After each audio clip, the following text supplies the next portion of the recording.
오늘 말씀은 마가복음 14장 1절에서 11절입니다. 말씀 읽어보도록 하겠습니다. 마가복음 14장 1절에서 11절 신약성경 79쪽입니다.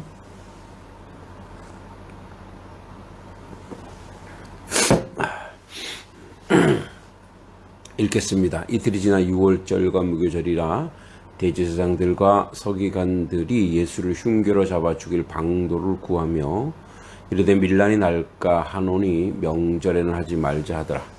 예수께서 베다니 나병 환자 시몬의 집에서 식사하실 때에 한 여자가 매우 값진 향유 곧 순전한 나드 한 옥합을 가지고 와서 그 옥합을 깨트려 예수의 머리에 부으니 어떤 사람들이 화를 내어 서로 말하되 어찌하여 이 향유를 허비하는가. 이 향유를 300데나리온 이상에 팔아 가난한 자들에게 줄 수 있겠도다 하며 그 여자를 책망하는지라. 예수께서 이르시되 가만두라. 너희가 어찌하여 그를 괴롭게 하느냐. 그가 내게 좋은 일을 하였느니라. 가난한 자들은 항상 너희와 함께 있으니 아무 때라도 원하는 대로 도울 수 있거니와 나는 너희와 항상 함께 있지 아니하리라.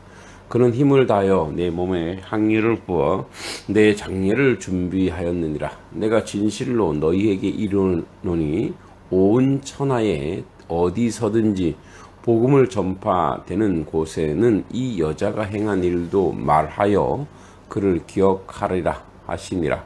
12 중 하나인 가룟 유다가 예수를 넘겨주려고 대제사장들에게 가매 그들이 듣고 기뻐하여 돈을 주기로 약속하니 유다가 예수를 어떻게 넘겨줄까 하고 그 기회를 찾더라. 아멘. 예수님의 마지막 일주일 중 오늘 수요일은 예수님을 죽이로 했던 종교 지도자들의 음모가 시작됩니다. 그리고 가룟 유다가 배신을 마음먹습니다. 그래서 물론 이제 향유 옥합을 드렸던 한 여인, 그래서 사랑과 배신이 있는 날입니다. 종교주의에 있었던 예수님의 겸손한 행진은 다소 문제가 있었죠. 누군가에는 분명히 정치적 반란의 의도를 가진 쇼로 보였을 것입니다. 하지만 그와 별개로 예수라는 존재 자체가 그리 위협적이지는 않았습니다. 또한 종교 지도자들은 갈릴리라는 변두리에 사는 한 예언자가 예루살렘에 입성했을 때에 그와 논쟁을 펼치면 충분히 망신을 줄 수 있다고 생각했습니다. 하지만 예수님은 만만치 않았습니다. 무엇보다도 종료주일에서부터 화요일에 어제까지 이르기까지 예수님의 행적을 살펴보면 예수님은 주요한 비판의 대상이 바로 성전이라는 사실을 알게 됩니다. 무화과 나무가 열매 없음을 비판하면서 예수님은 성전이 하나님께 기쁨이 되지 못한다고 애써 주장했습니다. 성전은 결국 로마 제국에 의해 함락될 것을 예언하셨습니다. 특별히 화요일에, 그러니까 어저께 있던 본문 중에 하나인 마가복음 13장은 결국 끝내 성전이 무너지는 참혹한 전쟁이 벌어질 것이라는 예언을 담고 있습니다.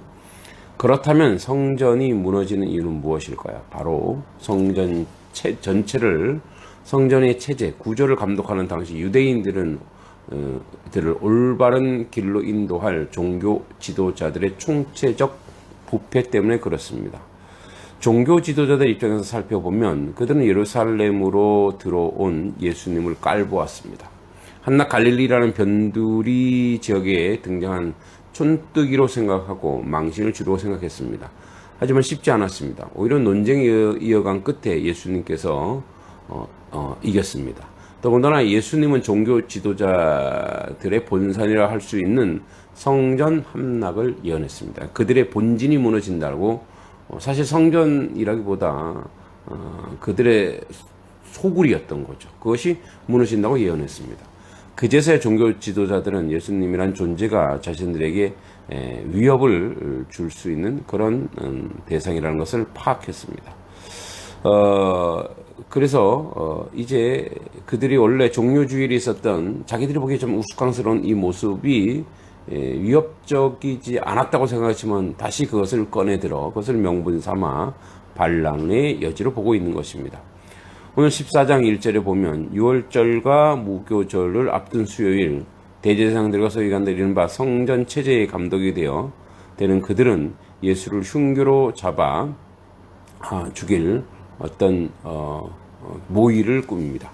유월절은 이스라엘이 애굽에서 해방된 날을 기념하는 명절입니다. 따라서 유월절이라는 명절이 되면 유대인들은 누구나 가리지 않고 로마 제국을 무찌르고 해방될 날을 상상했습니다.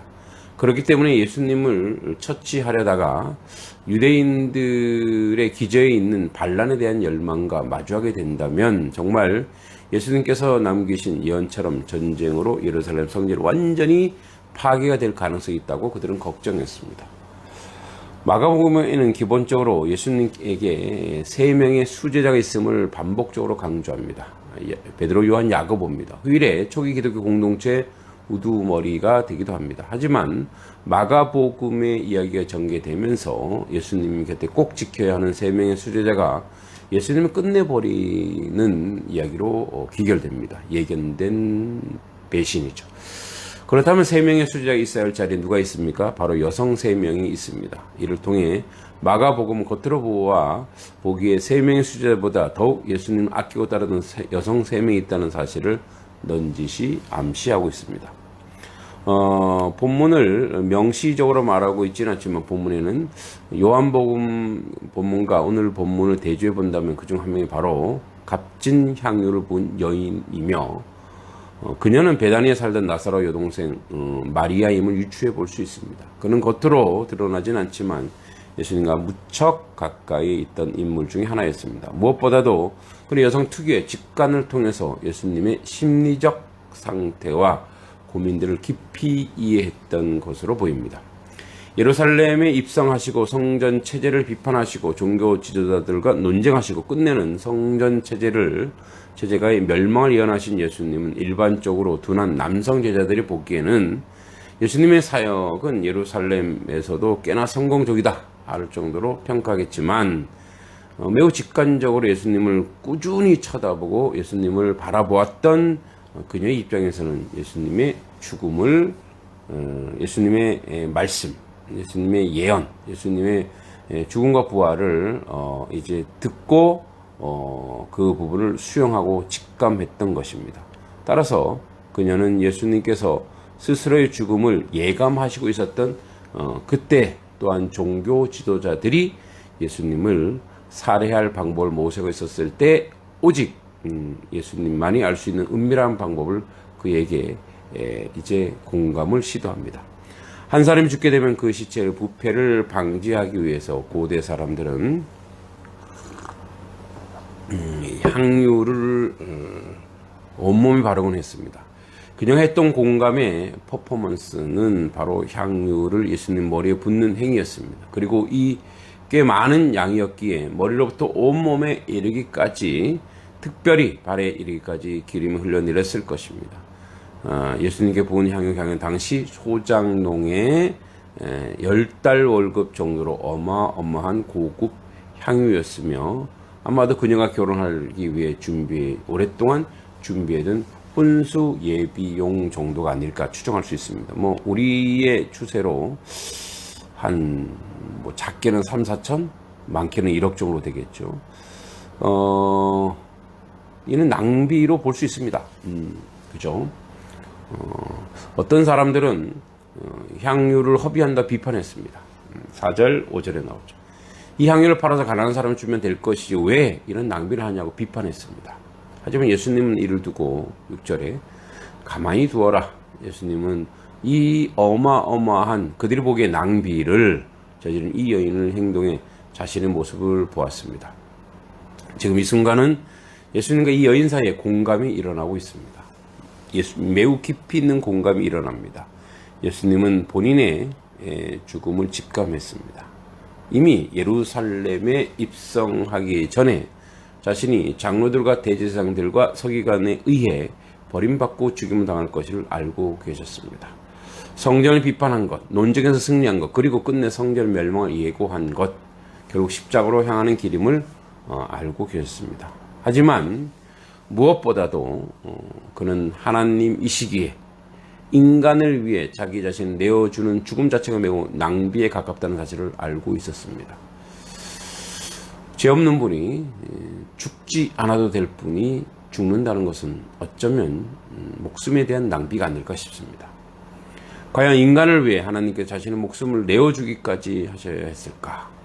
하나님이 인간을 위해 죽으셨다는 이야기는 매우 낭비적인 이야기입니다. 하지만 무척 이런 낭비적인 이야기 때문에 있는 하나님에 대한 그 어떤 말들보다 매우 선명한 해설입니다.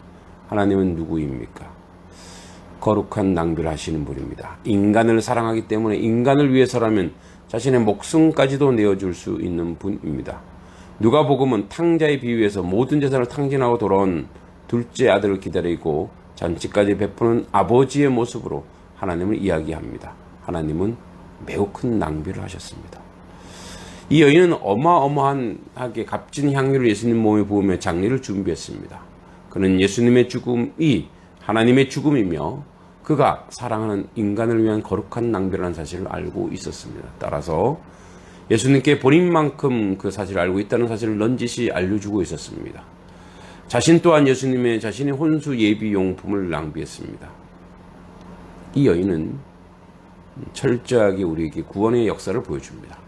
예수가 그의 신랑이며 그의 신부가 되어 자기의 모든 혼수 용품을 그에게 드리는 것입니다. 우리 모두는 성도로서 신랑 되신 예수 그리스도에게 무엇을 주고 있는가 고민해 볼 수 있는 시간입니다.